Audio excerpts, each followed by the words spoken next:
Hey BookTube! I have acquired quite a few books here recently, and so I wanted to show them to you. So this is going to be a book haul, and I'm just going to jump right into all of the books that I've acquired. And the first one I want to show to you is one that I mentioned and showed in my previous video where I reviewed 3 library books. And one of those books was The Secret Language of Butterflies by Wendy Williams. And when I was reviewing that book, I also mentioned this one, which is A Butterfly Journey by Maria Sibylla Merian, artist and scientist. And this is a book that chronicles her life as a scientist and as an artist. She was alive in the 17th century, and she sort of broke the norm for women of that time by studying natural history, even though people didn't want her to do that because they expected her to stay at home and, you know, be a housewife and raise the children and things. And so I'm really excited to read this. It has, you know, a lot of her illustrations in it as well, because in addition to studying these insects and plants and whatnot, she also was an artist. And so she drew these exquisite pictures of the insects that she was studying. So I think this will be just a fun read, and this is just an absolutely gorgeous book. So that's the first one. The next one I got is Women, Race, and Class by Angela Y. Davis. And this is a historical study of how the 3 themes of the title became entangled in the growth of American society, given resonance by Miss Davis's insight into current women's concerns. So I think this should be a really fascinating book to read, and I feel like it's also important to read this, given everything that is happening right now with the Black Lives Matter movement, and just for our world today in general. So I'm looking forward to reading this. Then I have a string of Penguin classics here. The first one is Fathers and Sons by Ivan Turgenev, and this is a controversial portrayal of Berezov the Nihilist or New Man, and it was shocking to Russian society when the novel was published in 1862. The image of humanity liberated by science from age-old conformities and prejudices is one that can threaten establishments of any political or religious persuasion, and is especially potent at the present time. So I'm looking forward to reading this because, I don't know, I've been on this kick of wanting to read Russian authors lately, and I heard Steve Donahue talk about this, and so I decided to order it. I also saw this, I think, on Instagram maybe, and that is Olivia by Dorothy Strachey. And this was first published in 1949 under a pseudonym, and it's based loosely on the author's life. It tells the story of Olivia, who is a 16-year-old girl, and she is sent from England to a Parisian finishing school in order to broaden her education. When she arrives there, she ends up falling under the spell of one of her teachers, who is a female, Mademoiselle Julie, who introduces her to art galleries, literature, and fine cuisine. But Mademoiselle Julie's life is not as straightforward as Olivia imagines. As they grow closer, their relationship is threatened by jealousy and rivalry, and the school year seems destined to end in tragedy. So I think this will be a fun read, and it's also super short. Yeah, it's not even 100 pages, so I can pound this out in no time.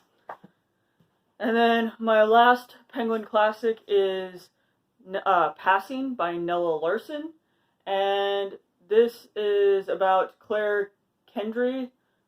She's light-skinned, elegant, and ambitious. She's married to a racist white man, unaware of her African-American heritage, and has severed all ties to her past after deciding to pass as a white woman.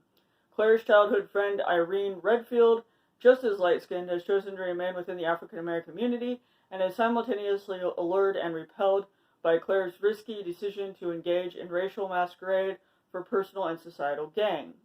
After frequenting African-American-centric gatherings together in Harlem, Claire's interest in Irene turns into a homoerotic longing for Irene's black identity, which she abandoned and can never embrace again, and she is forced to grapple with her decision to pass for white in a way that is both tragic and telling.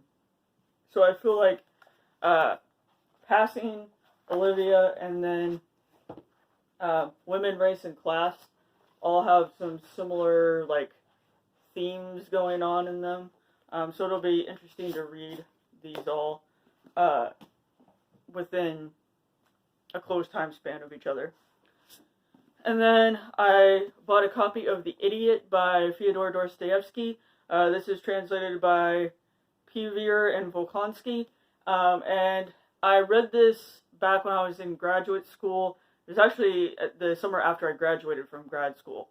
And I've heard Kate from her channel, Kate File, talk about this, and so I wanted to reread it because she's been going on about how it's one of her favorite books so far this year, and so I wanted to pick up a copy and reread it because I don't remember much about it, because it's been so long since I read it, and again, like I said, I have this thing right now with wanting to read Russian authors, and so I picked this up. The Idiot portrays a man of pure innocence. The 26-year-old Prince Mishkin, following a stay of several years in a Swiss sanatorium, returns to Russia to collect an inheritance and be among people. And so, yeah, I am looking forward to giving this a reread, hopefully sooner rather than later. And then I have work of nonfiction here, which is Black Count, Glory, Revolution, Betrayal, and the Real Count of Monte Cristo by Tom Rees. And this is actually about Alexandre Dumas, the French novelist, and his ancestry. Little known fact for a lot of people is that Alexandre Dumas was black. And so this is tracing his sort of ancestry and how he came to write the books that he did, and looking at the man behind, the Count of Monte Cristo and the Three Musketeers. And I started reading this on my Kindle. I checked it out from one of my e-libraries, but I didn't get it finished before it was going to be due, and I really wanted a physical copy of it so I could really dive in and study it, and so I bought this. Alright.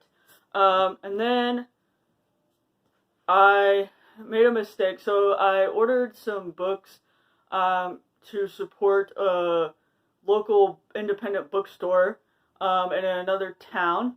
And as I was looking at the books they had available, I saw one that was relatively cheap that I was interested in and didn't realize that it's the fourth book in a series. It's a fantasy book. So now I need to get books 1 through 3. And it's Age of Legend by Michael J. Sullivan. It's book 4 of the Legends of the First Empire. And I'm not going to really say anything about this because, like I said, I need books Age of Myth, Age of Swords, and Age of War before I can even get to this. So I will be hunting for those here soon. Alright, and then the other 2 books that I got in that order for the local independent bookstore were The Library of Legends by Janny Chang. And Janny Chang is one of those authors I also heard about from Kate File. Her favorite book of all time is Three Souls by this author. And when I read the description of this, it just sounded like something I was really interested in. So I decided to order it. It takes place in China in 1937. Japanese bombs began falling on the city of Nanking. 19-year-old Hu Lian and her classmates are ordered to flee. This character and a convoy of students, faculty, and staff must walk 1,000 miles to safety. And it's not just the refugees who are at risk. The group has been entrusted with a priceless treasure, a 500-year-old collection of myths and folklore known as the Library of Legends. So anything that has like a book of some sort at the center of it, I am totally down for, and so I had to pick this one up. And then another nonfiction book again, sort of going back to like the Angela Davis book and some of the others, is The Color of Law, A Forgotten History of How Our Government Segregated America by Richard Rothstein. And this is a groundbreaking investigation into how U.S. governments in the 20th century deliberately imposed racial segregation on metropolitan areas nationwide. So I think this will be an interesting read as well. I'm wanting to read more books on race and issues involving race in this country, and so this was part of why I purchased, or that was part of why I purchased this book. 2 more books. The next one I ordered was The Angel of the Crows by Catherine Addison. You might remember in a previous book haul, I hauled Addison's first book, The Goblin Emperor, and this is her latest release. This is an alternate world fantasy where angels inhabit every public building, and vampires and werewolves walk the streets with human beings in a well-regulated truce. Angels can fall, and that falls like a nuclear bomb in both the physical and metaphysical worlds. So yeah, I'm looking forward to reading this, but I want to read The Goblin Emperor first, not because the 2 books are connected, but just because I want to read that one before I dive into her new work. And then the last book that I got is another nonfiction book, and it's huge, and it's sort of in the vein of some of the other books that I have hauled and talked recently about on this channel, and that is A History of the Bible, the Story of the World's Most Influential Book by John Barton. And again, this is pretty much what it says on the cover. It's a history of the Bible.